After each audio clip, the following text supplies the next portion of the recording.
Hello అండి, శ్రోతలకు నమస్కారం. సృష్టి నవల ఆఖరి భాగానికి స్వాగతం అండి. చదువుతున్నది లక్ష్మి.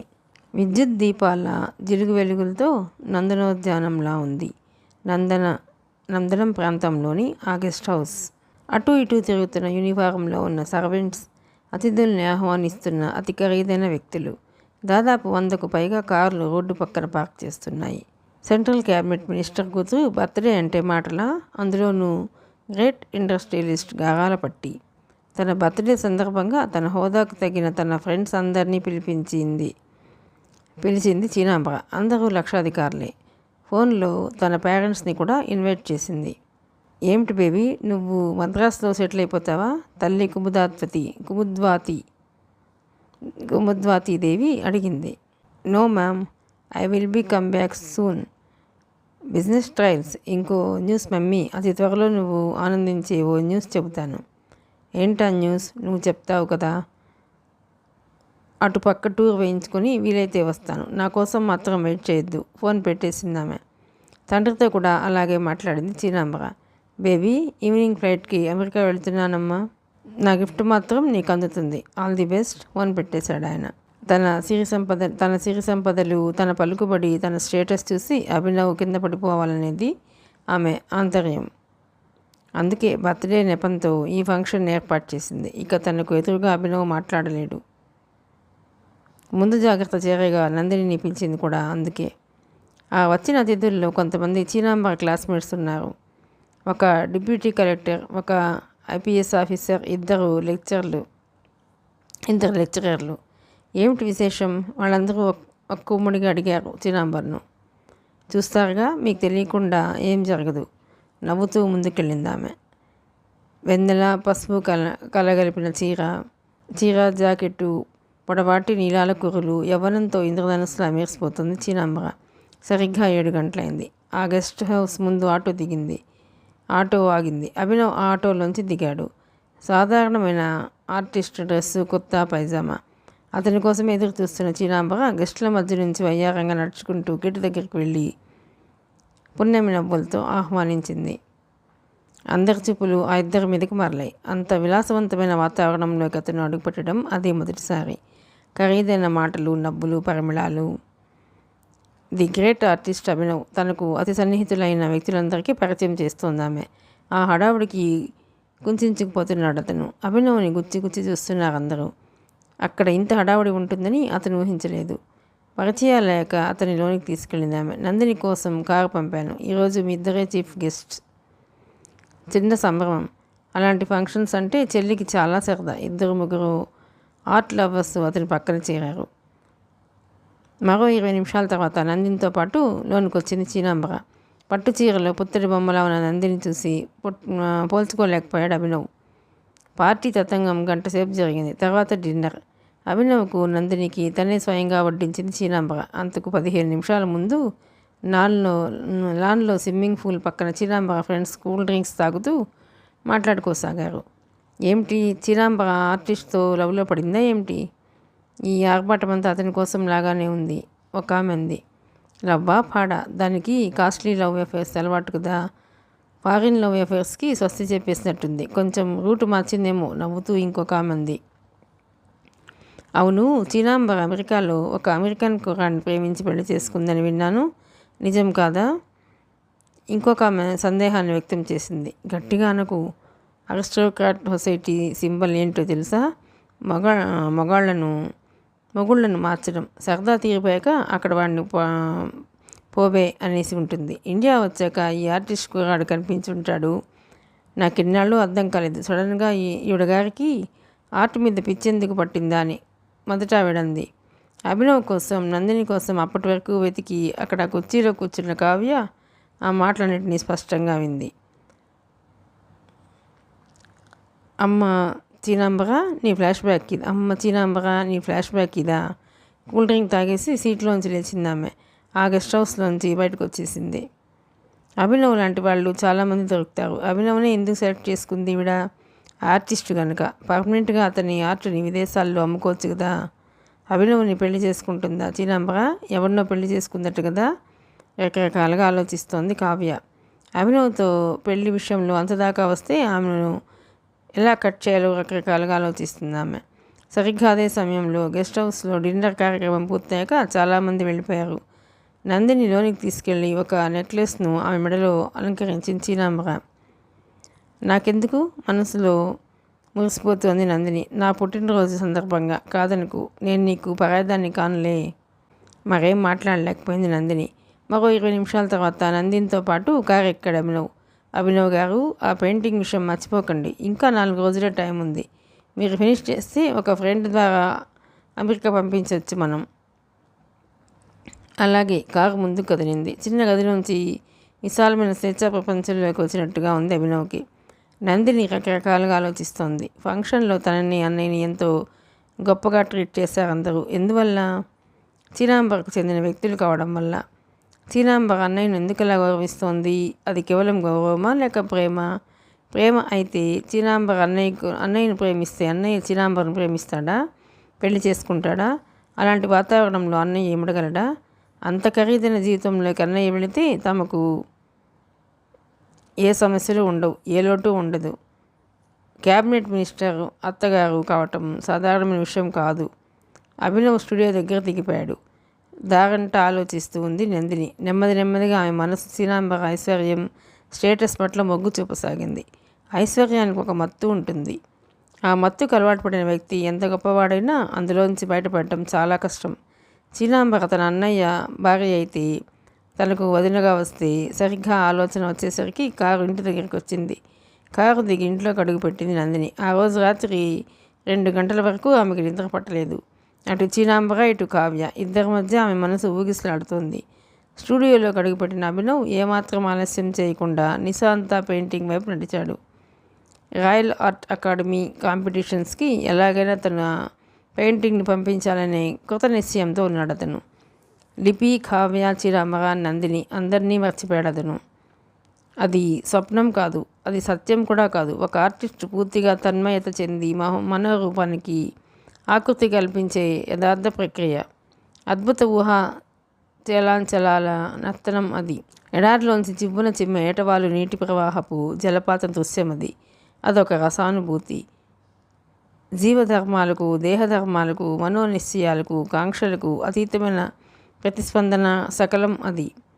కొత్త క్యాన్వాస్ను ఈజిల్పై ఫిక్స్ చేసుకుని తన మనసులో భావానికి ఆకృతిని కల్పిస్తున్నాడు అభినవ్.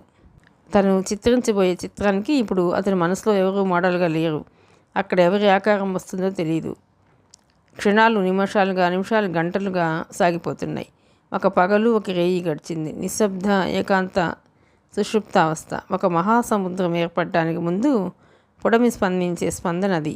ఒక మహాకావ్యం రచించడానికి ముందు కవి మనసులో ఉద్భవించే భావోద్రేక సంఘర్షణ అది. ఒక మహాసృష్టి ఆవిష్కృతమయ్యే సమయంలో ఒక కళాకారుడి ఆత్మనివేదనం అది, కళా నైవేద్యం అది.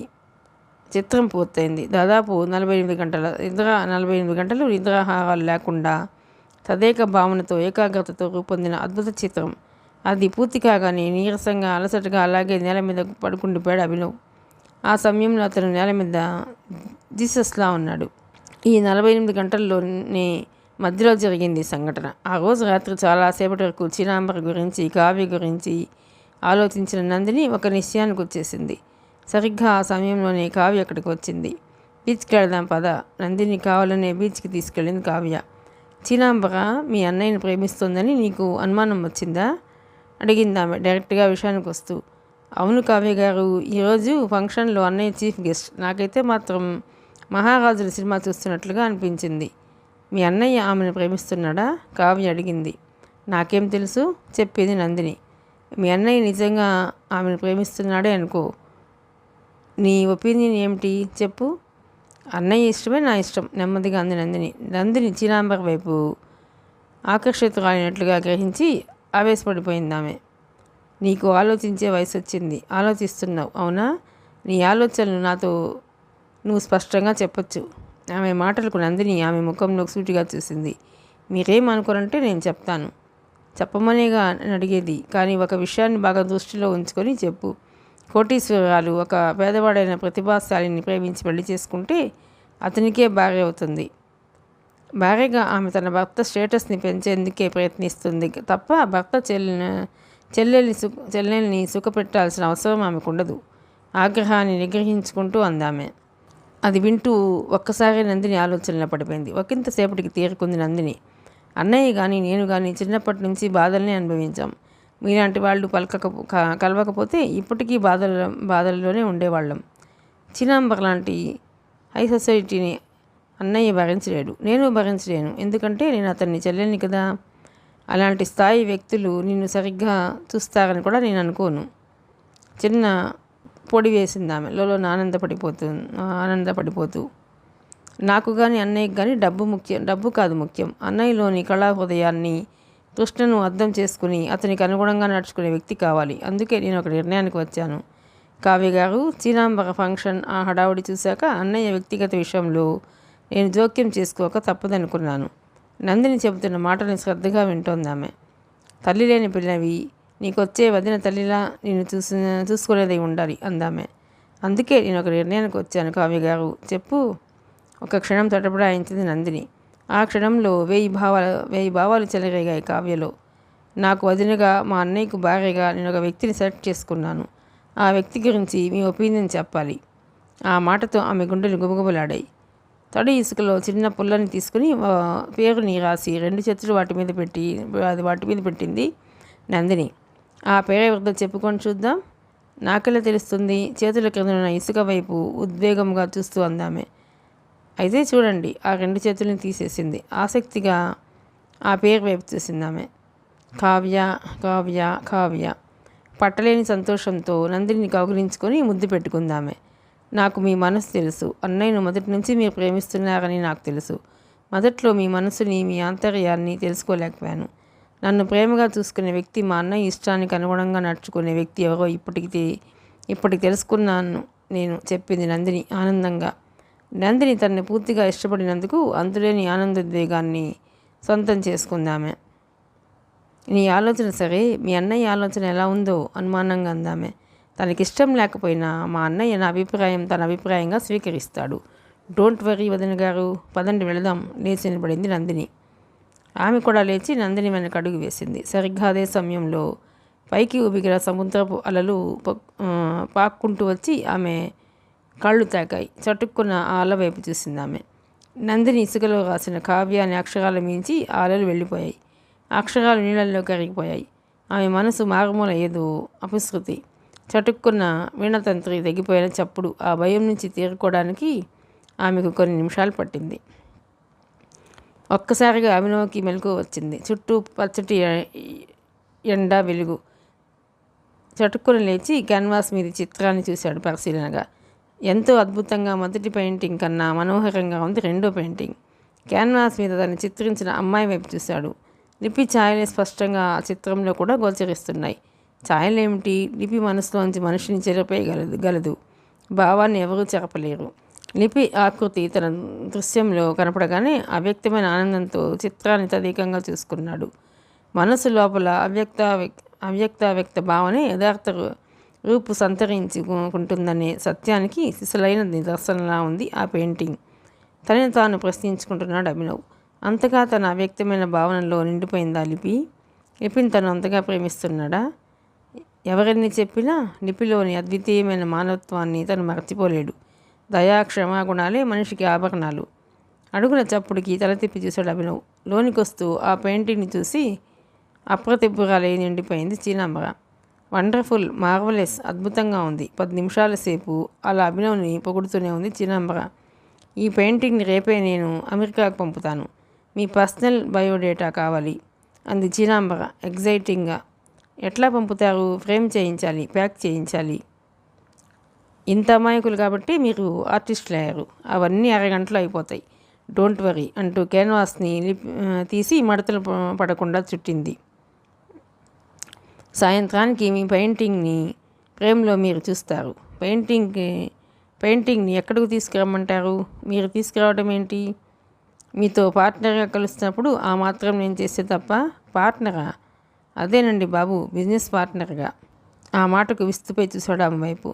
సాయంత్రం 6 గంటలకు మీకోసం ఎదురు చూస్తుంటాను చెప్తూ బయటకు వెళ్ళిపోయింది చీనాంబర. రూమ్లోంచి పెయింటింగ్ని చినాంబర తీసుకెళ్ళిపోగానే హృదయంలోంచి వెలుతురును ఎవరో తీసేసినట్టుగా ఉంది అతనికి. సోఫాలో కూర్చుని ఆలోచనలో పడిపోయాడు అభినవ్. కావ్యకు కృష్ణస్వామి నుంచి ఫోన్ వచ్చింది. What baby, how is the progress అడిగాడు అతను.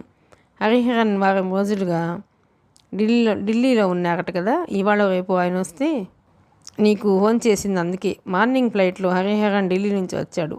ఆ ఇన్ఫర్మేషన్ చెప్పాలని నీకు నేను ఫోన్ చేశాను. 2-3 రోజుల్లో వర్క్ నువ్వు చేస్తావని నేను విశ్వసిస్తాను. Good luck. ఫోన్ పెట్టేశాడు కృష్ణస్వామి. 2 నిమిషాల తర్వాత కృష్ణస్వామి నుంచి మళ్ళీ ఫోన్ వచ్చింది. నువ్వు వెళ్లే ముందు నాకు ఫోన్ చేయడం మర్చిపోవద్దు. బై ఆ చెక్ని బ్యాంకుకి పంపించావా అడిగాడు అతను. లేదు, చెప్పింది కావ్య. పంపించు, నీకెంత సొమ్ము కావాల్సిన డ్రా చేసుకో. ఫోన్ కట్ అయింది. కుర్చీ వెనక్కి తలాంచి ఆలోచనలో పడిపోయింది కావ్య. చీనాంబర ఆకర్షణలోంచి అభినవ్ని తప్పించాలంటే వెంటనే నందిని అమెరికా పంపించి ఏర్పాట్లు చేయాలి. అందుకు ముందుగా 25 లక్షలు తీసుకుని అభినవ్కి ఇవ్వాలని నిర్ణయించుకుంది కావ్య. ఆ నిర్ణయానికి వస్తూ అభినవ్ ఇంటికి ఫోన్ చేసింది ఆమె. స్టూడియో నుంచి అప్పుడే ఇంటికి వచ్చాడు అభినవ్. పెయింటింగ్ పూర్తి చేసిన ఉత్సాహంతో ఉన్నాడు అతను. ఆ విషయాన్ని నందినితో ఆనందంగా చెప్తున్న సమయంలో సార్ మీకు ఫోన్ అంటూ పైనుంచి తుషార్ కేక్ వేశాడు. ఏంటి, అస్సలు కనిపించడం లేదు అడిగాడు అతను మెట్లెక్కుతూ. ఎక్కడ కనిపించటం అండి బాబు, ఆ మధ్య తెలుగు యాక్టర్లతో తమిళ సినిమా తీసామా, అది సూపర్ సక్సెస్ అయిపోవడంతో ప్రస్తుతం తమిళ యాక్టర్లతో తెలుగు సినిమా తీస్తున్నాం. దానికోసం హైదరాబాద్లోనే ఉంటున్నాను. ఈ ప్రాజెక్టు తర్వాత ఒరియా యాక్టర్స్ చేత నేపాలీ భాషలో సినిమా తీయాలని మా ప్రొడ్యూసర్ అంటున్నాడు. ఆయాసపడిపోతూ అన్నాడు తుషార్. నవ్వుతూ రిసీవర్ అందుకున్నాడు అతను. Hello, Abhinav here. హలో, నేను కావ్యని. చెప్పండి. నందినిని అమెరికా పంపించే విషయమే ఏం ఆలోచించారు? ఆ విషయం పెయింటింగ్ గొడవలో పడి అభినవ్ తాత్కాలికంగా మర్చిపోయాడు. కుమారంతో మాట్లాడాలంటే డబ్బు కావాలి కదా. డబ్బే కదా problem. Don't worry Guruji, I'm here. మీరు ఇప్పుడే కుమారంతో మాట్లాడండి. నందిని అమెరికా తీసుకెళ్ళి డేటు ఫైనలైజ్ చేయండి. ఆ విషయం నాకు చెప్తే వీసా, టికెట్ ఏర్పాట్లు నేను చేస్తాను. నిజమా? ఆశ్చర్యంగా అడిగాడు అతను. నిజమండి బాబు. నందిని విషయంలో మరి ఇంకా ఏమాత్రం ఆలస్యం చేయకండి. కుమారంతో మాట్లాడాక నాకు ఫోన్ చేయండి, సరేనా? సరే. ఫోన్ పెట్టేసి వేగంగా కిందకి దిగాడు అతను. ఏంటన్నయ్యా, ఎవరి దగ్గర నుంచి ఫోన్ అడిగింది నందిని. నిన్ను అమెరికా తీసుకెళ్ళడానికి అవసరమైన డబ్బంతా కావ్య అడ్జస్ట్ చేస్తుందట. కుమార్తో మాట్లాడమని చెప్పింది. డాక్టర్ గారితో మాట్లాడమంటావా అడిగాడు అతను ఉద్వేగంతో. నీ ఇష్టమన్నయ్యా, కానీ నాతో నువ్వు రావాలి షరతు పెట్టింది నందిని లోలోన ఆనందిస్తూ.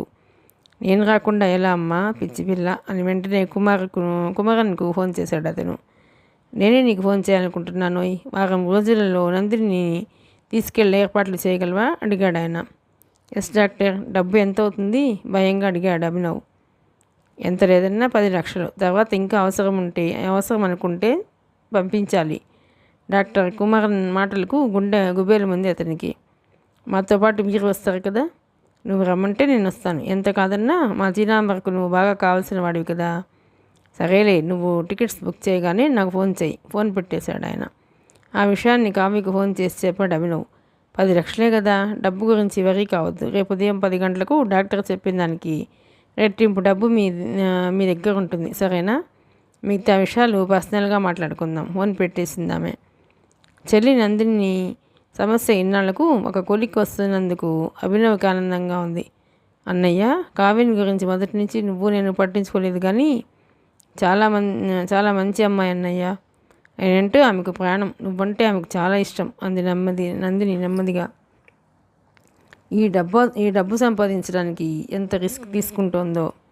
ఆ ప్రయత్నంగా అభినవ్ నోటి వెంట ఆ మాట వచ్చింది. అలాంటి రిస్క్ని ఎవరు తీసుకుంటారో ఒక్క క్షణం ఆలోచించన్నయ్య.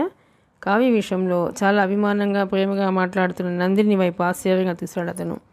డైనింగ్ టేబుల్ దగ్గర మళ్ళీ కావ్య ప్రసక్తి తీసుకొచ్చింది నందిని.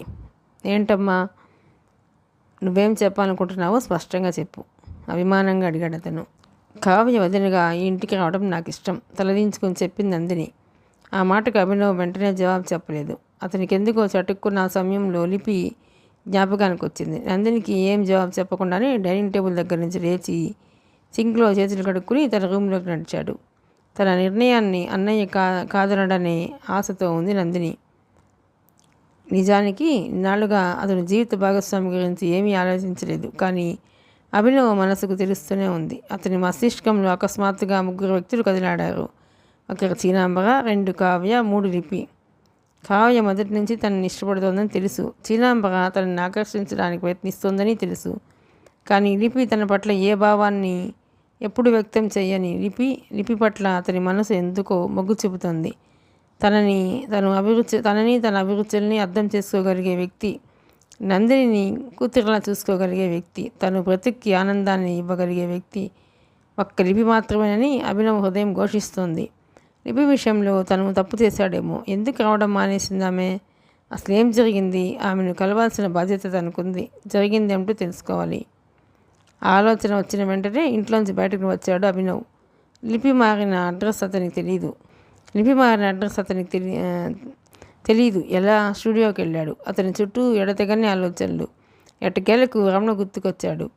రమణకు ఫోన్ చేస్తే లిపి అడ్రస్ తెలుస్తుంది. కానీ రమణకు ఫోన్ చేసి లిపి గురించి అడగటం ఇష్టం లేకపోయింది. ప్రత్యామ్నాయం కోసం ఆలోచించసాగాడు. ఫ్రేమ్ కట్టడం కోసం పెయింటింగ్ని ఇచ్చి బయటకు వస్తున్నప్పుడు ఆటో దిగి డిపార్ట్మెంటల్ స్టోర్స్లోకి వెళుతున్న లిపిని చూసి తనే వెళ్ళి పలకరించింది చీనాంబర. బాగున్నారా? తలెత్తి లిపి చీనాంబర వైపు చూసింది. వెంటనే గుర్తుపట్టింది. పలకరింపుగా నవ్వింది లిపి. అభినవ్ ఇంట్లో ఉండే లిపి ద్వారా తనపై అభినవ్ నందినిల అభిప్రాయం తెలుసుకోవాలని ఆమె కోరిక. లిపితో పాటు డిపార్ట్మెంటల్ స్టోర్స్లోకి నడిచింది ఆమె. 2 కూల్ డ్రింక్స్ తీసుకుని 1 బాటిల్ని లిపి చేతిలో పెట్టింది. అభినవ్ గారు స్టూడియోలో ఉన్నారా? ఇంట్లో ఉన్నారా? తెలియదని చెప్పలేదు లిపి. తను అభినవ్ ఇంటికి వెళ్ళడం లేదని చీనాంబరకి ఎందుకు తెలియాలి? ఇంటికన్నా స్టూడియో ఆయనకి ఇష్టం మెల్లిగా అంది లిపి. అభినవ్ గురించి, నందిని గురించి అన్ని విషయాలు మీకు తెలుస్తాయి కదా. చీనాంబర మాటలు లిపికి అర్థం కాలేదు. ఏ విషయాలు? అదే నా గురించి వాళ్ళు ఏమనుకుంటున్నారు. నీ పట్ల ఇద్దరికీ గౌరవం ఉంది. మాటల్ని తుంచేసింది లిపి. అంటే మీకు చాలా విషయాలు తెలియవన్నమాట. ఎలా బ్రతుకుతారండి మీరు? అభినవ్ నేను పెళ్లి చేసుకోబోతున్నాం. నందినికి కూడా ఈ విషయం తెలుసు. మొన్న బర్త్డే పార్టీకి వచ్చినప్పుడు ఏదో చెప్పుకుపోతాం చీనాంబర. పార్టీ తర్వాత ఆ ఇంట్లో జరిగే పరిణామాలని ఊహించుకుని ఇలా జరిగి ఉంటుందని అనుకుని జరిగినట్టుగా చెప్పేస్తోంది చీనాంబర. లిపి చేతిలోని కూల్ డ్రింక్ సీసా అసంకల్పితంగానే కిందకు జారిపోయి బళ్ళున బద్దలైపోయింది. Okay, it's all right. పగిలిన సీసాకు, కూల్ డ్రింక్స్కు డబ్బులు పే చేసి తను మాత్రం చెప్పాల్సింది చెప్పుకుపోతుంది. అంతా చెప్పి పెళ్ళి కాగానే అభినవ్ నేను అమెరికా వెళ్ళిపోతాం. మీరు మా పెళ్ళికి తప్పక రావాలి. ఎక్కడున్నా కారెక్కుతూ అంది చీనాంబర. పేవ్మెంట్ మీద బొమ్మలా నిలబడిపోయింది లిపి. చీనాంబర చెప్తున్నది నిజమేనా? ఏదో తెలియని దుఃఖం మనసంతా లొంగలు చుట్టుకుపోయినట్లుగా అయిపోయింది ఆమెకు. రోడ్డు పక్క నుంచి నడుస్తోంది. చీనాంబరనో కావ్యనో అభినవ్ పెళ్లి చేసుకుంటే తను ఎందుకు బాధపడాలి?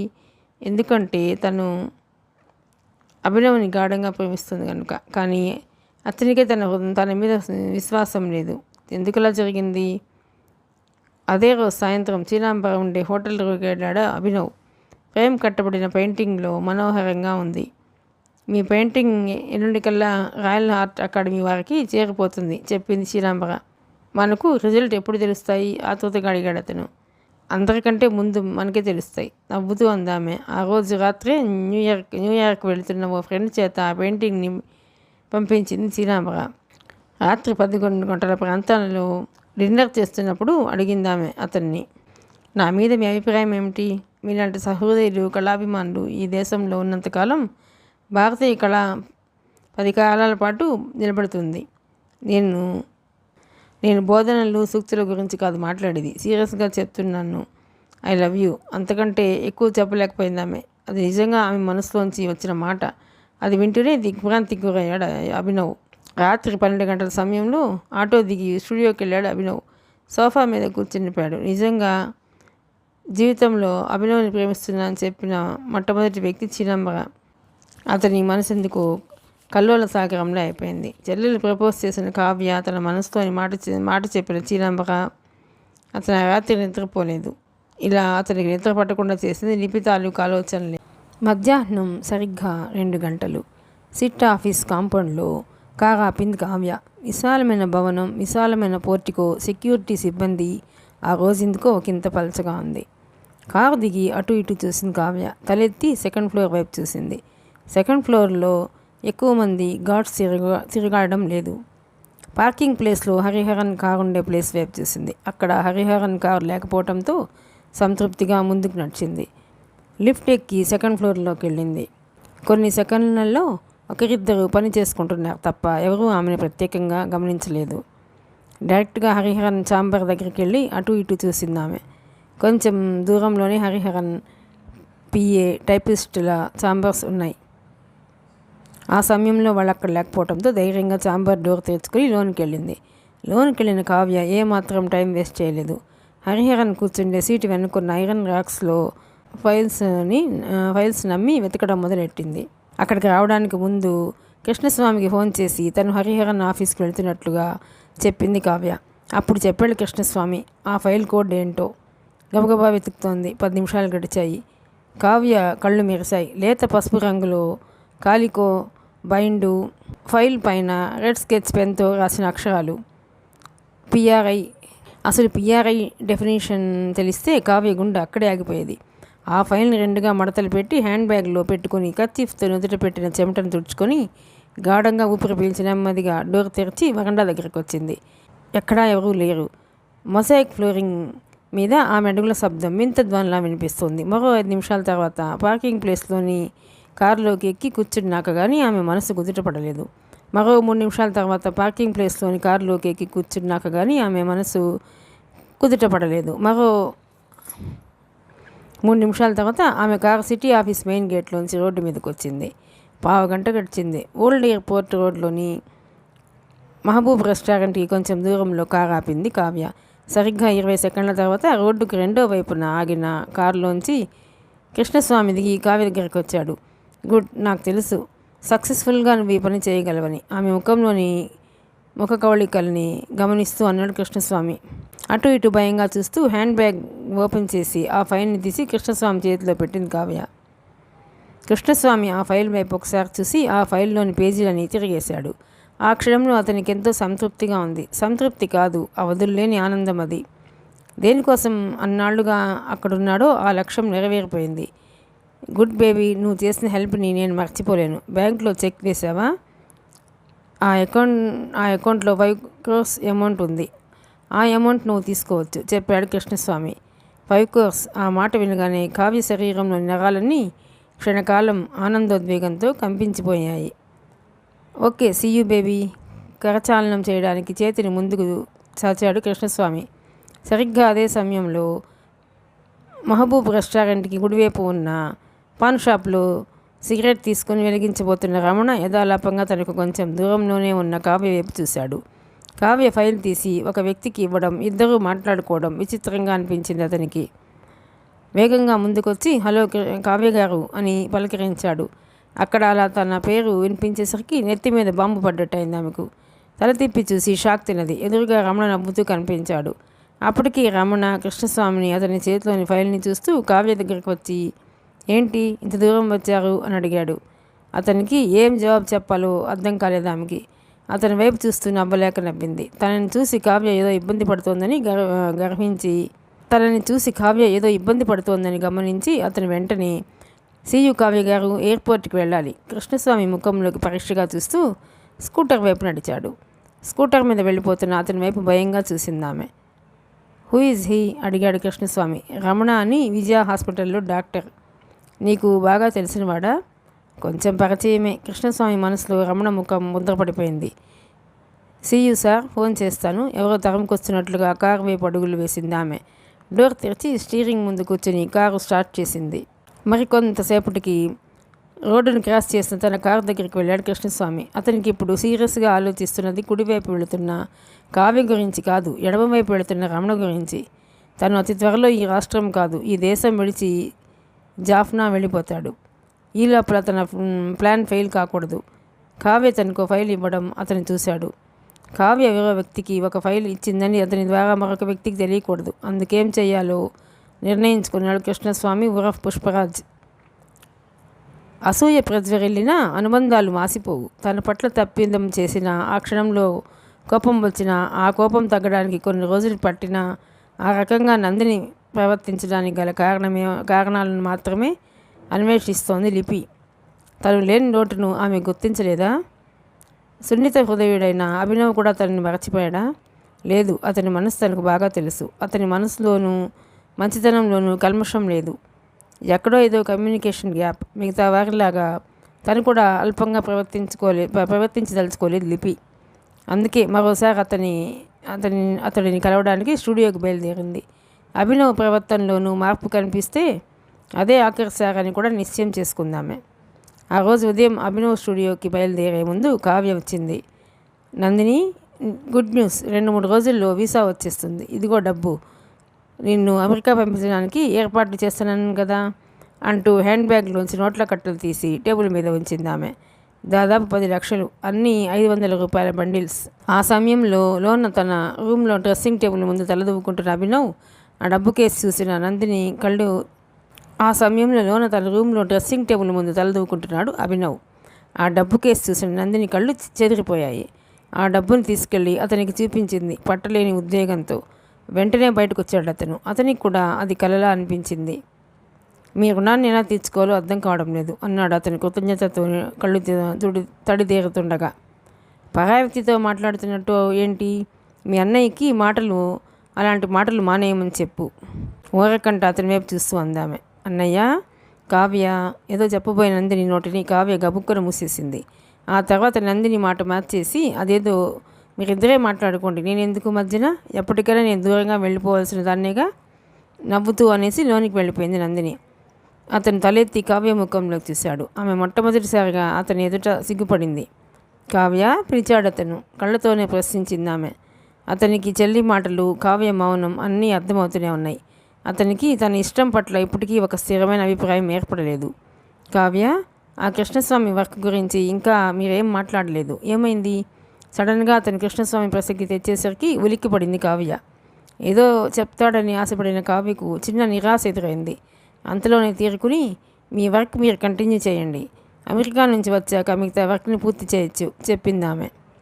ఎంత త్వరగా అభినవ్ని నందిని అమెరికా పంపగలిగితే అంత మంచిదని టెన్షన్లో పడిపోతుంది కావ్య. లేదంటే ఈలోపు లిపి అభినవ్ని కలిస్తే అతని మనసు మారవచ్చనే భయం. స్టూడియోకి వెళ్ళడానికి ఉద్యుక్తుడయ్యాడు అభినవ్. రండి, మిమ్మల్ని డ్రాప్ చేస్తాను. అతని వెనకే నడిచింది కావ్య. ఇద్దరు కారెక్కుతుండగా కిచెన్ రూమ్లోంచి కాఫీ కప్పులతో బయటకు వచ్చిన నందిని పక్కపక్కన కలిసి వెళుతున్న వాళ్ళిద్దరినీ డిస్టర్బ్ చేయదలుచుకోలేదు. ఆ దృశ్యం ఆమెకు చాలా ముచ్చటగా ఉంది. వాళ్ళు వెళ్ళిపోయాక తన రూమ్కి వెళ్ళింది. పని మనిషి తన పనులు చేసుకుని చెప్పేసి వెళ్ళిపోయింది. స్నానం చేసి వంట చేసి స్నానం చేయాలా అనుకుంటూ ముందు వంట చేయడానికి నిర్ణయించుకుని కిచెన్ రూమ్లోకి అడుగుపెట్టింది నందిని. అభినవ్ని స్టూడియో దగ్గర డ్రాప్ చేసేసి కావ్య వెళ్ళిపోయింది. మూడ్లో ఉన్నాడు అభినవ్. స్కెచ్ బుక్ తీసి తను వేయబోయే స్కెచెస్ వేయసాగాడు పెన్సిల్తో. అరగంట గడిచింది. దాహం వేయడంతో పక్క రూమ్లోకి వెళ్ళి కూజాలోని నీళ్లను గ్లాసులోకి పంపుకొని తాగుతున్నాడు. సరిగ్గా అదే సమయంలో అతని చూపులు కిటికీ చువ్వలకు చేరవేసిన చేతి అద్దం మీద పడ్డాయి. ఆ అద్దానికి కొంచెం దూరంలో ఉన్న గట్టు మీద ఏదో విజిటింగ్ కార్డు బోర్లా పడింది. దాని మీద ఏవో పిచ్చి గీతలు. ఆ పిచ్చి గీతలు అద్దంలో ప్రతిఫలిస్తున్నాయి. 2 క్షణాలు అద్దంలో కనిపిస్తున్న ఆ పిచ్చి గీతల వైపు కన్నార్పకుండా చూశాడు అతడు. అవి గీతల్లా లేవు. గీతల్లా భ్రమ కొలిపే ఎవరిదో సంతకం. ఆ సంతకం విచిత్రంగా కనపడటంతో గబుక్కున గ్లాసుని పక్కన పెట్టి ఆ విజిటింగ్ కార్డుని అందుకుని ఆ గీతల వైపు ఒకసారి చూసి వెనక్కి తిప్పి చూసిన అభినవ్ ఆ కార్డు మీద పేరుని చూసి ఆశ్చర్యపోయాడు. Krishnaswamy builders screen printing letters. వెనుక బాల్ పెన్తో పెట్టిన సంతకం. మొట్టమొదట హరిహరన్ స్టాఫ్ ద్వారా ఆ కార్డు తన దగ్గరికి వచ్చింది. తర్వాత అలాంటి కార్డే రెండోసారి తిరుపతిలో కలిసిన కృష్ణస్వామి తనకి ఇవ్వడం గుర్తుకొచ్చింది. ఆ విజిటింగ్ కార్డులోని సంతకంలోని అక్షరాల్ని గుచ్చి చూశాడు. తెలుగులో పెట్టిన సంతకం అది. కానీ ఎక్కడైనా కృష్ణస్వామి అనే 4 అక్షరాలు మాత్రం కనిపించడం లేదు. గజిబిజిగా ఉండడం వల్ల అక్షరాలని పోల్చుకోవడానికి నానా ఇబ్బంది పడ్డాడు అభినవ్. అరగంట గడిచింది. సంతకంలోని ఒక్కొక్క అక్షరాన్ని విడదీయటం ప్రారంభించాడు. ఆ విడదీసిన అక్షరాల్ని కలిపి చదివాడు. Pushparaj, the intelligent killer, number 1 criminal. ఎందుకో అభినవ్ చేతిలోని బాల్ పెన్ సడన్గా పట్టు తప్పి కింద పడిపోయింది. అతని నరాల్లో చిన్న స్పందన, అతని గుండెల్లో ఏదో తెలియని ఉద్వేగం, ఉద్రిక్తత. ఇది నిజమా? నో, కాదు, ఎక్కడో ఏదో పొరపాటు. మళ్ళీ విజిటింగ్ కార్డులోని అక్షరాల్ని విశ్లేషించడం ప్రారంభించాడు. ఎన్ని రకాలుగా రాసినా అవే అక్షరాలు. పుష్పరాజ్. అభినవ్లో అప్పుడు భయం మొదలైంది. ఆ భయానికి కారణం కృష్ణస్వామి పుష్పరాజ్ అని సగం నమ్మకం ఏర్పడడం. కావ్య కృష్ణస్వామి పెయింటింగ్ డీల్ని ఎందుకు ఒప్పుకుంది? కృష్ణస్వామి పుష్పరాజ్ అని ఆమెకు తెలుసా? ప్రశ్నలోంచి ప్రశ్న పుట్టడం ప్రారంభమైంది. లేకపోతే ఇన్ని లక్షలు ఆమెకి ఎలా వచ్చాయి? అకస్మాత్తుగా రంగులు వెలిసిపోయిన బొమ్మలా అయిపోయాడు అతను. జీవన మృత్తిక చేజారిపోతున్న పగటి స్వప్నం. సరిగ్గా ఆ సమయంలో అభినవ్కి జ్ఞాపకం వచ్చిన వ్యక్తి హరిహరన్. తలుపులు కూడా వేయడం కూడా మర్చిపోయి ఆ విజిటింగ్ కార్డు జేబులో పెట్టుకుని స్టూడియోలోంచి బయటకు దూసుకుపోయాడు. అప్పుడు సమయం సాయంత్రం 5 గంటలు దాటింది. స్టూడియోలోంచి అభినవ్ వెళ్ళిపోయిన పావు గంటకు అక్కడికి వచ్చింది లిపి. తలుపులు తీసి ఉండటంతో లోనికి అడుగు పెట్టింది. అభినవ్ గారు. డ్రాయింగ్ రూమ్లోకి వెళ్ళి పిలిచింది. జవాబు రాకపోవడంతో 2 అడుగులు లోనికి వేసింది. మరోసారి పిలుస్తూ వర్కింగ్ రూమ్లోకి అడుగుపెట్టింది. అక్కడ ఎదురుగా గోడకి చేరబడి ఉన్న పెయింటింగ్ మీద ఆమె చూపులు పడ్డాయి. ఆ పెయింటింగ్ని చూడగానే ఒక క్షణం నిశ్చేష్టురాలైపోయింది ఆమె. అంతలోనే కలవరం చెందింది. లిపిని మోడల్గా భావించి అభినవ్ మొదటి చిత్రించిన నిశాంత చిత్రం అది. ఆమె కలవరానికి కారణం ధ్వంసమైపోయిన చిత్రం. రకరకాల రంగులు పులుపబడి అసలు స్వరూపం వికృతంగా మారిన చిత్రం వికృతమైపోయిన ఆ వికృత చిత్రం వెనక తన స్వరూపాన్ని వెంటనే గుర్తుపట్టిన లిపి ఒక క్షణం ఆనందంతో పొంగిపోయింది. అంతలోనే దుఃఖంతో కృంగిపోయింది. ఒక కంట కన్నీరు, మరొక పక్క ఆనంద బాష్పాలు. తనని మోడల్గా ఊహించుకుని అతను పెయింటింగ్ వేశాడంటే అతను తనని ప్రేమిస్తున్నాడు. ఆ పెయింటింగ్ను చిత్రం చేశాడంటే అతని మనస్సును కావ్య, నందిని చెప్పుడు మాటలతో పాడు చేసేసి ఉంటారు. నో, అభినవ్లో అంత తక్కువ స్థాయి లేదు, అత్యున్నతమైన స్థాయి. అతని గురించి లిపి కూడా అలాగే ఆలోచిస్తోంది. ఆత్మల కలయిక అంటే అదేనేమో. అనంతమైన బాధను అణుచుకొని బయట చెంగుతో కళ్ళు తెడుచుకుని స్టూడియోలోంచి బయటకు వచ్చింది లిపి. ఆమె మనసులో ఏదో అలజడి. అనంతమైన జనసమ్మర్దపు ప్రపంచంలో ఏకాంత మనస్థితి. అభినవ్ దృష్టిలో కూడా తను తక్కువైపోయాక అక్కడ ఉండటం అనవసరం. ఆమె మనసు రోధిస్తోంది. గాయపడిన హృదయంతో పరుగులాంటి నడకతో నడుస్తోంది లిపి. చుట్టూ దట్టమవుతున్న చీకటి. ప్రవాహంలా వెళ్ళిపోతున్న వాహనాల మధ్య ఒంటరిగా లిపి పిలుపుకి తలదిప్పి పక్కకు చూసింది ఆమె. రమణ. సాయంత్రం నుంచి నీకోసం వెతుకుతున్నాను. అప్పుడు ఆ సమయంలో రమణ కనిపించడం ఆమెకెంతో స్వాంతనగా ఉంది. ఎక్కడికి వెళ్తున్నావు?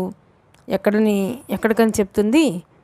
వచ్చిన చోటుకే నిర్లిప్తంగా చెప్పింది లిపి. వచ్చిన చోటుకు చేరిన తర్వాత వెళ్ళొచ్చు కానీ ముందు మా ఇంటికి వెళ్దాం పద. ఇంటికి ఆహ్వానిస్తున్న రమణ వైపు సంభ్రమంగా చూసింది ఆమె. ఇవాళ నువ్వు వస్తావని గాయత్రి ఎన్ని అరేంజ్మెంట్స్ చేసిందో తెలుసా? కమాన్, నువ్వు రాకపోతే పాపం గాయత్రి బాధపడుతుంది అన్నాడు రమణ. గాయత్రి పుట్టింటికి వెళ్ళిందన్నావు? స్కూటర్ ఎక్కుతూ అడిగింది లిపి. అప్పటికి కూడా లిపి అతన్ని అనుమానించలేదు. ఏదో అలిగి వెళ్ళిపోయింది కానీ వెంటనే వచ్చేసింది. స్కూటర్ ముందుకు కదిలింది. లిపి ఏదో ప్రశ్న వేయబోయింది కానీ ఆ మాటలు పెదవుల్లోంచి బయటకు రాలేదు. అప్పుడు సమయం రాత్రి 7:20 దాటింది. విజయ హాస్పిటల్ రిసెప్షన్ వైపు నడిచాడు కృష్ణస్వామి పుష్పరాజ్. అతను అప్పుడు 60 ఏళ్ల వృద్ధుడిలా లేడు, 40 ఏళ్ల యువకుడిలా ఉన్నాడు. అందమైన రిసెప్షనిస్ట్ వైపు చిరునవ్వుతో చూస్తూ can I speak you mister Ramana please అడిగాడు. అతని వైపు ఒకసారి చూసి మార్నింగ్ షిఫ్ట్ అయిపోయాక వెళ్ళిపోయారు ఆయన చెప్పింది ఆమె. రెసిడెన్స్ ఫోన్ నెంబర్ కానీ అడ్రస్ కానీ చెప్తారా? ఒక నోట్బుక్ తీసి చూసి ఒక స్లిప్ మీద రమణ అడ్రస్ రాసి ఆయన రెసిడెన్స్కు ఫోన్ లేదు సార్ ఆ పేపర్ని అతనికి అందిస్తూ చెప్పింది ఆమె. Very kind of you. ఆ పేపర్ వైపు ఒకసారి చూసి వెనక్కి వచ్చేసాడు Krishnaswamy.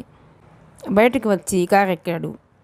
Calling bell నొక్కగానే Gayatri door తెరుస్తుందని ఊహించిన లిపి జేబులోంచి కీస్ తీసి రమణ తాళం తీస్తుండడంతో గాయత్రి ఉందన్నావుగా అడిగింది ఆమె. అప్పటికి ఆమెకు అనుమానం రాలేదు.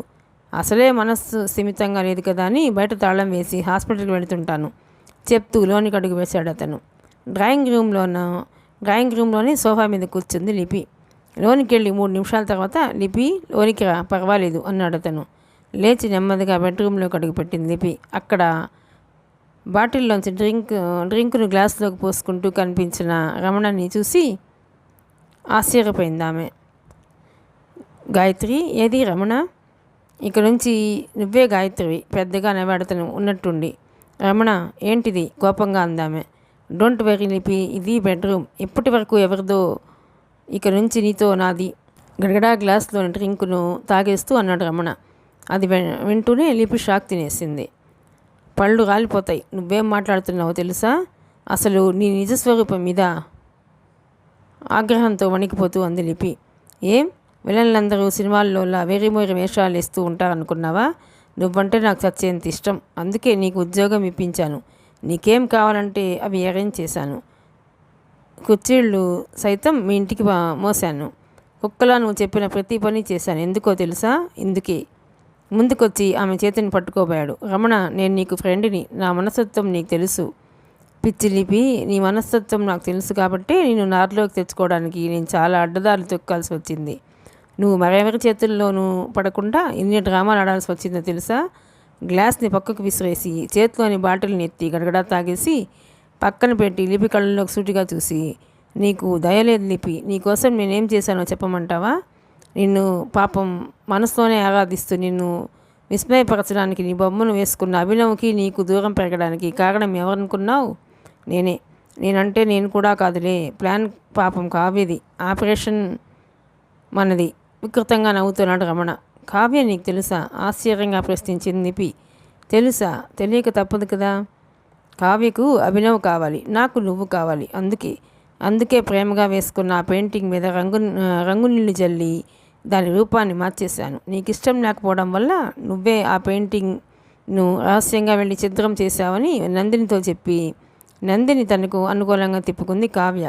అంతేకాదు, నీ మీద నాకు మోజు కదా.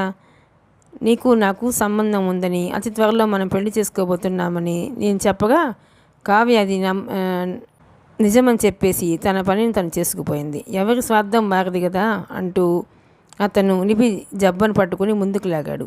చి స్కౌండ్రల్, వదులు, గట్టిగా అరిచింది లిపి. నువ్వెంత గింజుకున్నా ఇక్కడి నుంచి కదలలేవు. నువ్వు వెళ్ళిపోతావంటావనుకో, వెళ్ళిపో.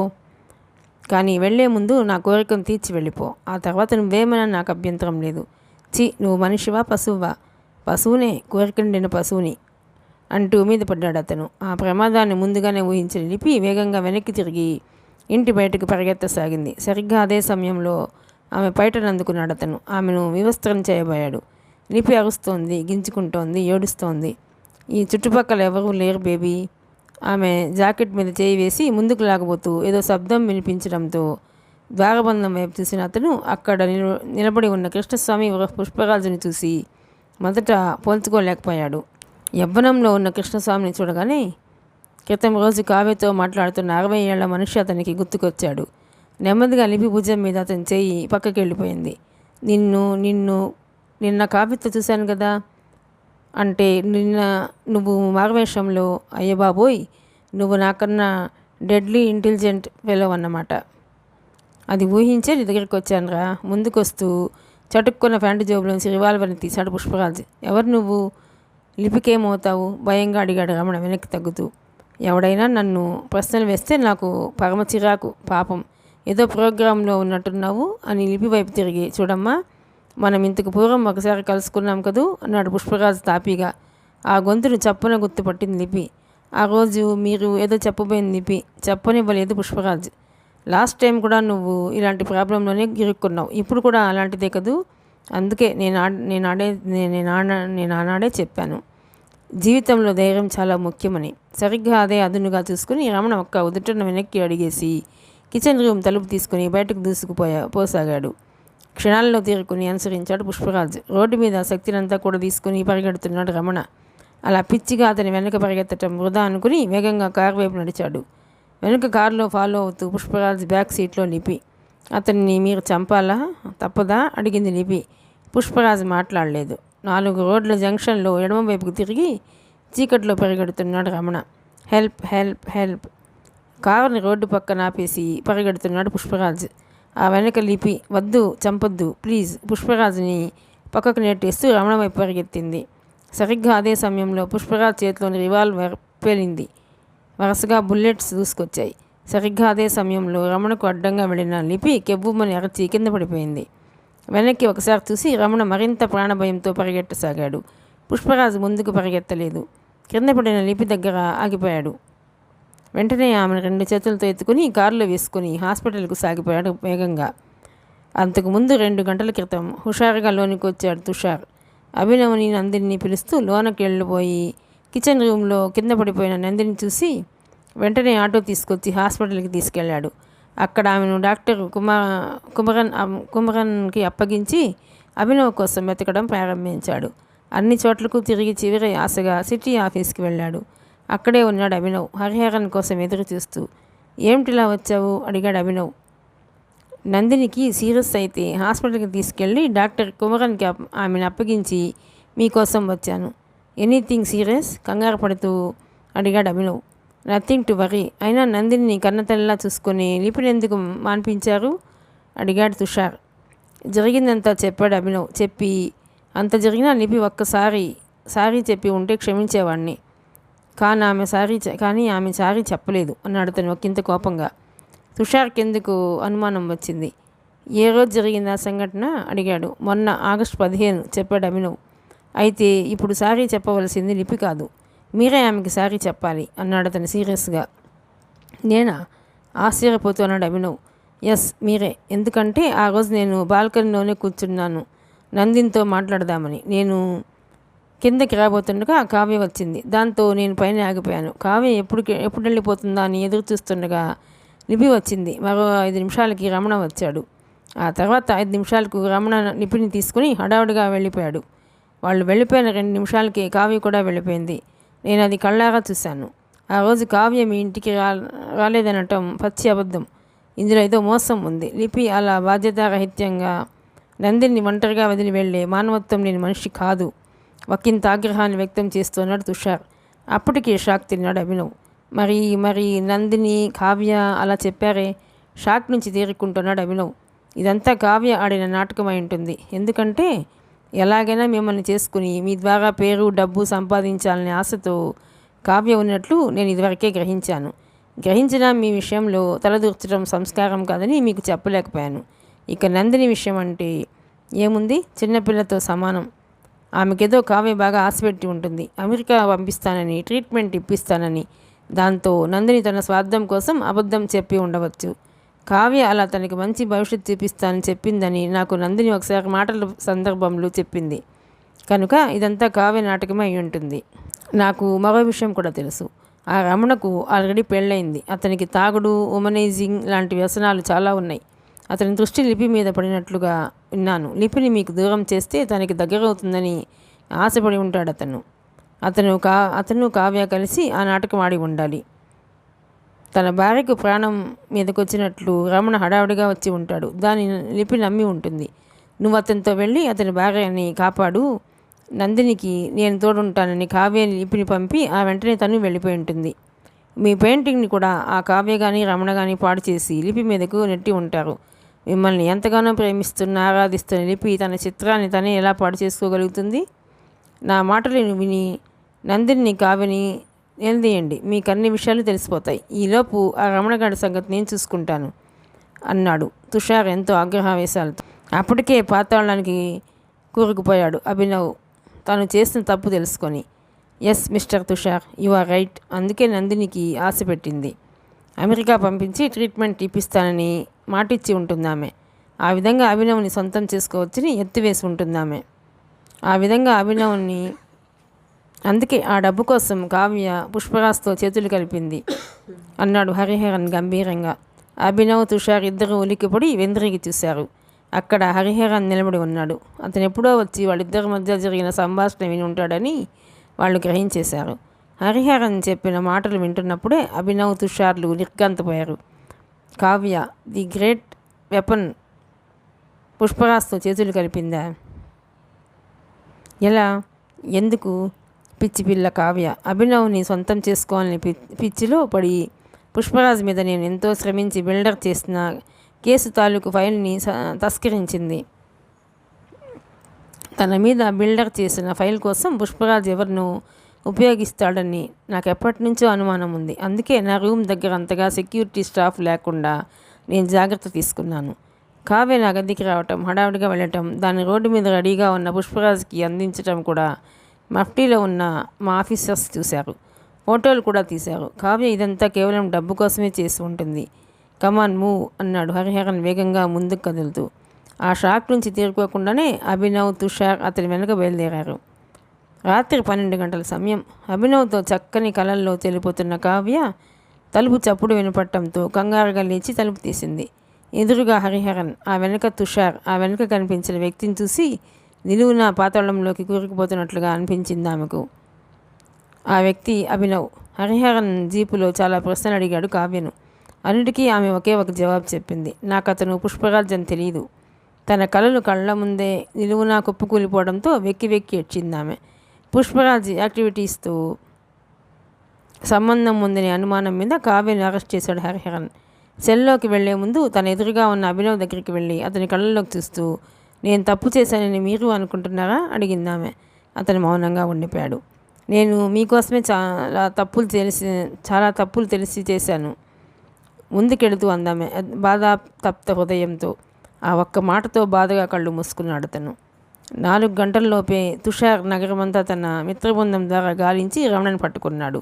తుషార్ దెబ్బలకు భయపడిపోయి జరిగింది జరిగినట్లు చెప్పేశాడు రమణ. అప్పటికే మద్రాస్ సిటీ అంతా రెడ్ అలర్ట్ ప్రకటించారు. గాయపడిన లిపిని పుష్పరాజ్ కారులో తీసుకెళ్లటం రమణ ద్వారా తెలుసుకున్న హరిహరన్ ఆధ్వర్యంలో గాలింపు చర్యలు మొదలయ్యాయి. నగరమంతా నిండిపోయిన పోలీసులు. అన్ని హాస్పిటల్స్లోనూ సెర్చ్ చేస్తున్నారు పోలీసులు. సరిగ్గా అదే సమయంలో విజయ హాస్పిటల్ ఇంటెన్సివ్ కేర్ యూనిట్లో ఉంది లిపి. వరండా మీద పచారులు చేస్తున్నాడు పుష్పరాజ్. పేషెంట్కు అర్జెంటుగా బ్లడ్ ఎక్కించాలి, మా దగ్గర స్టాక్ లేదు, లోన్ నుంచి వస్తూ కంగారుగా చెప్పింది నర్స్. పేషెంట్ బ్లడ్ గ్రూప్ అడిగాడు పుష్పరాజ్. చెప్పింది ఆమె.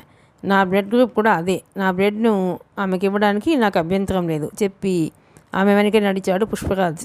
సరిగ్గా మరో 10 నిమిషాల తర్వాత బందీ మరబలంతో విజయ హాస్పిటల్లోకి అడుగుపెట్టాడు హరిహరన్. కావ్య ఇచ్చిన ఇన్ఫర్మేషన్తో పుష్పరాజ్ గెస్ట్ హౌస్ మీద, మారు పేరుతో నడుపుతున్న ఆఫీస్ మీద దాడి చేయడం, ఇంపార్టెంట్ డాక్యుమెంట్స్ స్వాధీనం చేసుకోవడం జరిగిపోయింది. ఇంటెన్సివ్ కేర్ యూనిట్లో 2 బెడ్స్లో ఒక బెడ్ మీద ఉన్నాడు పుష్పరాజ్. అతని శరీరం నుంచి బ్లడ్ బాటిల్లోకి వెళుతోంది. Mister Pushparaj, you are under arrest. కళ్ళిప్పి చూశాడు పుష్పరాజ్. ఎదురుగా Hariharan. Let me finish my job please, give me 10 minutes time request చేశాడు పుష్పరాజ్. అదే వార్డులో ఉన్న నందినికి మెలకువ రావడం, విషయమంతా తెలియడంతో ఇంటెన్సివ్ కేర్ యూనిట్ దగ్గరకు పరుగున వచ్చింది. తుషార్ ద్వారా జరిగిన కథనంతా తెలుసుకున్న నందిని అన్నయ్య ముఖంలోకి చూడడానికి సిగ్గుపడింది. అభినవ్ ఆమెతో ఏం మాట్లాడలేదు. 2 గంటలు గడిచాయి. ఇంకా లిపికి స్పృహ రాలేదు. మెదడు మీద బలంగా గాయం తగిలింది. ఆమెకు రేపు ఉదయానికి కానీ మెలకు రాకపోవచ్చు, డాక్టర్ వచ్చి చెప్పాడు. ఆ రాత్రంతా అభినవ్, నందిని, లిపి తల్లిదండ్రులు, తుషార్, రమణ అక్కడే ఉన్నారు. అదే సమయంలో రెసిడెన్సీ హోటల్లో ఫ్రెండ్స్తో ముచ్చట్లాడుతోంది చీనాంబర. అయితే నీ పెళ్ళి ఇండియాలోనేనా అమెరికాలోనా అడిగింది ఒక ఫ్రెండు. ఇంకా డిసైడ్ చేసుకోలేదు అంతా అభి చెబుతూ డోర్ వైపు చూసి గబుక్కున్న భయంతో లేచి నిలబడింది. ఎదురుగా ఆమె తండ్రి ఇండస్ట్రియలిస్ట్ అమర్దేవ్, ఆ పక్కన ఆమె భర్త రాబర్ట్. అయితే నేను విన్నది నిజమేనన్నమాట. తండ్రి అడిగిన ప్రశ్నకు చీనాంబర జవాబు చెప్పలేకపోయింది. కళాహృదయం అంటే సహృదయంతో కాపురాన్ని చక్కదిద్దుకోవడం తప్ప పెయింటింగ్స్తో వ్యాపారం చేయాలనుకోవడం కాదు. అందుకోసం ఎవరో ఒకరిని బలివ్వడం కాదు. చూడు చీనా, నువ్వు మరింత స్టేటస్ సంపాదించుకోవడం కోసమే అభినవ్ని ప్రేమిస్తున్నట్టుగా నటిస్తున్నావు, అంతేనా? చెప్పు. అభినవ్ గురించి మీకెవరు చెప్పారు? నెమ్మదిగా అడిగింది చీనాంబర. పొలిటీషియన్స్కు 10 కళ్ళుంటే ఇండస్ట్రియలిస్ట్కు 100 కళ్ళు ఉంటాయి. మన ఇంట్లో ఆ 2 ఉన్నారనే సంగతి నువ్వు మర్చిపోయావనుకుంటాను. ఏదో సరదాగా నువ్వు పెయింటింగ్స్ వ్యాపారం చేయడం కోసం ఊళ్ళు తిరుగుతున్నావు అనుకున్నాం తప్ప నీ చేతులతో నువ్వు నీ జీవితాన్ని పాడు చేసుకుంటావని రాబర్ట్ అమెరికా నుంచి వచ్చిందాకా మాకు తెలీదు. కళ్ళెత్తి రాబర్ట్ వైపు చూసింది చీనాంబర. నువ్వు కోరినట్లుగా అతను పేరు మార్చుకుని ఇండియా వచ్చేస్తానంటున్నాడు, నీతోనే ఉంటానంటున్నాడు. మీ ఇద్దరి మధ్య గొడవ. ఏం మాట్లాడలేదు చీనాంబర. తన విషయం అందరికీ తెలిసిపోవడంతో గిల్టీగా తల వంచుకుందామే. పరిస్థితిని గ్రహించిన ఫ్రెండ్స్ అక్కడి నుంచి వెళ్ళిపోయారు. అందరూ వెళ్ళిపోయాక తండ్రితో చెప్పిందామె. ఐఎమ్ సారీ డాడీ అలా అంటూ ఆమె రాబర్ట్ వైపు చూసి నవ్వింది బలవంతం మీద. నీకోసం నేను తెలుగు నేర్చుకున్నాను, నీకోసం నేను ఇండియన్ పెయింటింగ్స్ వేయడం నేర్చుకున్నాను తెలుసా, నెమ్మదిగా చెప్పాడు రాబర్ట్. నీ పేరు కూడా మార్చుకోవయ్యా బాబు, లేకపోతే మా అమ్మాయికి మళ్ళీ కోపం వస్తుంది. చీనాంబర ఏ పేరుతో పిలిస్తే ఆ పేరుతోనే పలుకుతాను చక్కని తెలుగులో అన్నాడు రాబర్ట్. ఆమెకు అకస్మాత్తుగా అభినవ్ గుర్తుకొచ్చాడు. తన గురించి తెలిస్తే అభినవ్ ఏమనుకుంటాడు? అభినవ్ అంటే తనకెందుకు ప్రేమ ఏర్పడింది? అది ప్రేమ, వ్యామోహమా? చీనా, రాబర్ట్ ఒకసారి ఆర్టిస్ట్ అభినవ్ని చూడాలనుకుంటున్నాడు అన్నాడు ఆమె తండ్రి. వద్దు డాడీ, ఆయన కలవడం నాకు ఇష్టం లేదు. అలాగే నాకు ఇండియాలో ఉండడం ఇష్టం లేదు. నా భర్త ఎక్కడుంటే అక్కడే ఉంటాను. రేపే మేము అమెరికా వెళ్ళిపోతాం. చీనాంబర ఏ నిర్ణయాన్నైనా సడన్గా తీసుకుంటుంది. ఆమె స్వభావం తెలిసిన అటు రాబర్ట్ కానీ ఇటు ఆమె తండ్రి కానీ ఏం మాట్లాడలేదు. మర్నాడు మధ్యాహ్నానికి చీనాంబర ఆ ఇద్దరితో కలిసి ఢిల్లీ వెళ్ళిపోయింది. ఆ తర్వాత న్యూయార్క్ వెళ్లేందుకు 2 టికెట్స్ తెప్పించింది. ఆ టికెట్ల మీదున్న పేర్లను చూసి ఇస్తుపోయాడు చీనాంబర తండ్రి. ఏంటమ్మా ఇది? ఆశ్చర్యంగా అడిగాడు ఆయన. ఈ క్షణం నుంచి రాబర్ట్ పేరు అభినవ్ అంతే, సన్నగా నవ్వాడు రాబర్ట్ ఉరఫ్ అభినవ్. సిటీ స్పెషల్ కోర్టులో భారీ సెక్యూరిటీతో తీసుకొచ్చారు పుష్పరాజ్ని. తన నేరాలన్నింటినీ ఒప్పుకున్నాడు పుష్పరాజ్. నువ్వు ఇంకేదైనా చెప్పుకోవాల్సి ఉందా మిస్టర్ పుష్పరాజ్ అడిగారు జడ్జి. ఉంది మిలార్డ్, మీరు ఓపికగా వింటానంటే నేను చెప్పాల్సింది చాలా ఉంది అని చెప్పడం ప్రారంభించాడు పుష్పరాజ్. మిలార్డ్, నేను క్రిమినల్నే కాదన్ను, నేను మర్డరర్నే కాదన్ను. నా మీద చాలా నేరాలకు సంబంధించి ఆరోపణలు ఉన్నాయి, కానీ రుజువులు లేవు. మీరు రుజువులు కూడా చూపించలేరు, ఎందుకంటే నేను ఇంటెలిజెంట్ క్రిమినల్ని కనుక. గౌరవనీయ న్యాయమూర్తి గారు, మిమ్మల్ని ఒకే ఒక ప్రశ్న వేస్తున్నాను, దయచేసి జవాబు చెప్పండి. ఒక నేరస్తుడిని పట్టుకోవడానికి చూపించే శ్రద్ధ, ఆ నేరస్తుడు ఏ కారణం వల్ల నేరం చేశాడో ఆ పరిస్థితులను నిర్మూలించడానికి మీ న్యాయ వ్యవస్థ కానీ పోలీస్ వ్యవస్థ కానీ ఏ ప్రభుత్వం కానీ ఎందుకు ప్రయత్నం చేయడం లేదనేది నా ప్రశ్న. ఈ దేశ జనాభాలో సగానికి సగం మంది నేరస్తులే. తెలివైన వాళ్ళు తప్పించుకుంటున్నారు, లేని వాళ్ళు జైళ్లలో మగ్గుతున్నారు. జైళ్లలో మగ్గే ప్రతివాడు నేరస్తుడు కాడు. ఆ నిజాన్ని మీరెందుకు గుర్తించడం లేదు? ఈ దేశంలో సగం నేరాలకు కారణం పాలిటిక్స్, డర్టీ పొలిటీషియన్స్. తమ పవర్ కోసం, తమ అంగబలం కోసం గూండాల జాతిని ఎవరు తయారు చేశారు? ఆ గూండాలు చేసే దోపిడీలకు, రేపులకు, సామాజిక హింసకు, కల్లోలాలకు అసలు కారణం ఎవరు? పొలిటీషియన్స్ కాదా? ప్రస్తుత సమాజంలో ప్రతి వ్యవస్థ అవినీతిమయమైపోవడానికి కారణం ఎవరు మిలార్డ్? పొలిటీషియన్స్ కాదా? ప్రభుత్వాన్ని చిత్తశుద్ధితో నడిపించాల్సిన మంత్రులు తమ శాఖల్ని అవినీతిమయం చేయడం లేదా? లక్షలు లంచాలుగా అర్థించడం లేదా? ఎన్నికల్లో పెట్టిన పెట్టుబడికి అంతకు 10 వసూలు చేయడం లేదా? ఏ శాఖనైనా తీసుకోండి, విశ్వవిద్యాలయాలు, అక్షరాలు నేర్పి జ్ఞాన ప్రబోధ చేయాల్సిన విశ్వవిద్యాలయాలు కులమత సిగ పట్ల కేంద్రాలుగా మారాయి. ఎవడైనా అక్కడ ఒక విద్యార్థికి ఒక్క పూట చదువు చెప్తున్నాడా? యూనివర్సిటీలోకి వెళ్ళిన విద్యార్థి రౌడీగా తయారై రోడ్డు మీదకి వస్తున్నాడు. ఎవరో ఒకడు చదువుకున్నా వాడి అర్హతకు తగిన ఉద్యోగం రాక ఆత్మహత్య చేసుకుంటున్నాడు, లేదా అండర్ గ్రౌండ్కి వెళ్ళిపోతున్నాడు. రౌడీని, నిరాశావాదుల్ని, తీవ్రవాదుల్ని తయారు చేయడానికైనా ఈ వ్యవస్థ ఉన్నది? చెప్పండి. అణువణువున దోపిడీ, అడుగడుగునా కుతంత్రం. దీనికి ఎవరు బాధ్యులు? కష్టజీవిని మరింత కష్టజీవిగా మార్చేసే వ్యవస్థ ఒక సమగ్ర స్వాతంత్రానికి చిహ్నమా? అర్ధరాత్రి బస్టాండ్లో దిగే ఒక యువతి ఇంటికి మానభంగానికి గురై వస్తున్న దేశంలో, సిటీ బస్లో వెళ్ళే మహిళల మీద పోలీసులే అగాయిస్తున్న దేశంలో, కడుపు తిండి కోసం ముక్కుపచ్చలారని పసిపిల్లల చేత తల్లిదండ్రులే వ్యభిచారం చేస్తున్న దేశంలో ఎందుకు సార్ మన వ్యవస్థకి ప్రజాస్వామ్య ముసుగు? 5,000 నోట్లోకి వెళ్ళడానికి ఒక మధ్యతరగతి కుటుంబీకుడు రాత్రి పగలు కష్టపడుతుంటే, 5 ఏళ్ళు పవర్లో ఉండడానికి రాష్ట్రాన్ని, దేశాన్ని అమ్మే నాయకులున్న దేశంలో నేరస్తుడు ఎవడు సార్? జైల్లో ఉన్నవాడా? కార్లలో తిరిగేవాడా? 1,600 కోట్లు తినేసిన హర్షద్ మెహతా లాంటి వాళ్ళు హాయిగా కార్లలో తిరుగుతున్న వ్యవస్థ మనది. ఎన్నెన్నో ఉదాహరణలు. నా గురించి నేను చెప్తాను వినండి. నేనెందుకు నేరస్తున్నయ్యాను? నేనెందుకు ఈ దేశం మీద కక్ష కట్టాను? నేనెందుకు విదేశాలకు పారిపోయాను? చూడండి సార్, నా కుటుంబాన్నంతా నాశనం చేసి నా కళ్ళెదుటే నా చెల్లెల్ని మంటల్లో తోసేయడంతో వాళ్లకు బుద్ధి చెప్పాలని నేను నేరస్తున్నయ్యాను. 25 ఏళ్ల క్రితం నేను నేరస్తుడిగా మారడానికి ఏ వ్యవస్థ కారణమో అదే వ్యవస్థ ఇప్పటికీ ఉంది. ఆ వ్యవస్థ మారడానికి ఎవరూ ఎందుకు కృషి చేయరనేది నా ప్రశ్న. అదే నా ఆవేదన. అందుకే కసితో పగతో ఆయుధాల వ్యాపారం చేపట్టాను. హరిహరన్ లాంటి పోలీసులకు దొరకకుండా నేను తప్పించుకోగలను. కానీ నేనెందుకు తప్పించుకోలేదు? ఆ రోజు ఒక చెల్లి దయనీయమైన మరణం నా నా నేర చరిత్రకు కారణమైతే, ఈ రోజున ఒక చెల్లికి తగిన గాయం నన్ను మీ ముందు నిలబెట్టింది. నా శత్రువుని నేను చంపుతున్నాను తప్ప ఆపదలో ఉన్న ఏ వ్యక్తిని నేను నడిరోడ్డు మీద వదిలేసి వెళ్ళను. అందుకే నేను దొరికిపోయాను. అయినా నేను ఇప్పటికీ మీకెవ్వరికీ దొరకకుండా ఉండగలను. గాఢంగా నిట్టూర్చాడు పుష్పరాజ్. ఇప్పుడు నువ్వు తప్పించుకుంటావా? ఎలా? ఆశ్చర్యంగా అడిగారు న్యాయమూర్తి. చిరునవ్వు నవ్వి హరిహరన్ వైపు చూశాడు పుష్పరాజ్.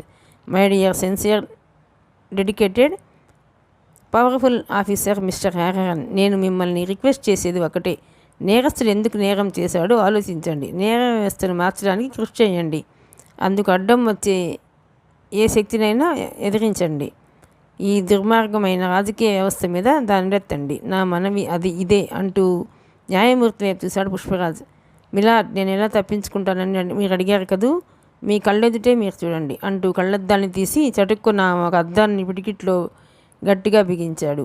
అది క్షణంలో పొడి పొడిగా మారిపోయింది. ఆ పొడి వెంటనే నోట్లో వేసుకున్నాడు. అంతే. అది పవర్ఫుల్ పాయిజన్తో తయారు చేయబడిన సోఫిస్టికేటెడ్ గ్లాస్. దబ్మని కింద పడిపోతూ అరిచాడు పుష్పరాజ్. జై హింద్, జై హింద్, జై హింద్. గబుక్కున ముందుకు వచ్చాడు హరిహరన్. అప్పటికే పుష్పరాజ్ ప్రాణాలు అనంతవాయువుల్లో కలిసిపోయాయి. విజయ హాస్పిటల్లో 24 గంటల తర్వాత కళ్ళిప్పింది లిపి.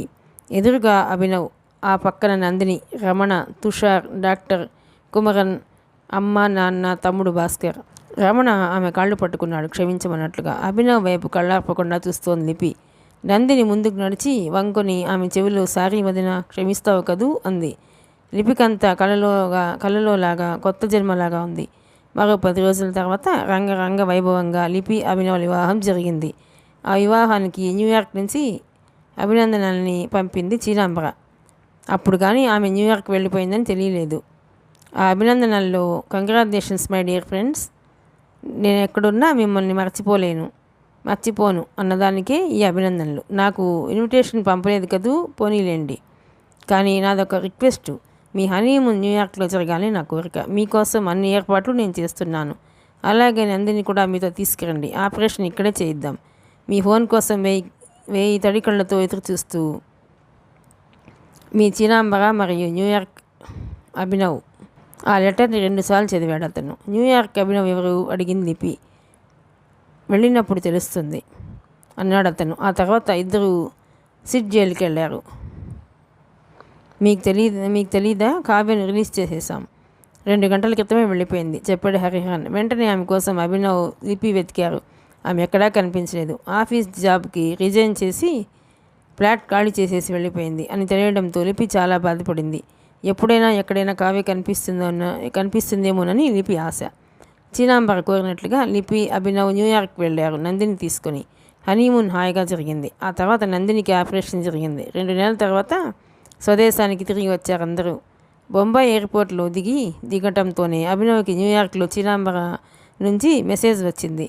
Congratulations your Nishanta painting won the best award in the Royal Academy competition. ఎగిరి గంతేశాడు చిన్నపిల్లాడిలా అభినవ్. గబుక్కున లిపిని చిన్నపిల్లలా హత్తుకుని ఆమె పెదవుల మీద ముద్దు పెట్టుకున్నాడు. ఏ కళ కూడా లోపాన్ని ఎత్తి చూపకూడదు. ఏ మనిషి కూడా ఇంకో మనిషిలోని బలహీనతల్ని పక్కకు నెట్టేసి అతనిలోని మానవత్వాన్ని, అతని హృదయంలోని సౌందర్యాన్ని ప్రేమించగలగాలి. ప్రతి సృష్టి వెనుక ఉన్న పరమార్థం ఇదే. ఏ సృష్టికైనా విశ్వజనీనత పునాది, మానవీయత వేదిక. Art is not an end in it self but A means of addressing humanity. అయిపోయిందండి. మరో మంచి నవలతో మళ్ళీ కలుద్దామండి. ప్లీజ్ అండి, ఈ నవల కనుక మీకు నచ్చినట్లయితే లైక్ చేయండి, షేర్ చేయండి, సబ్స్క్రైబ్ చేయండి.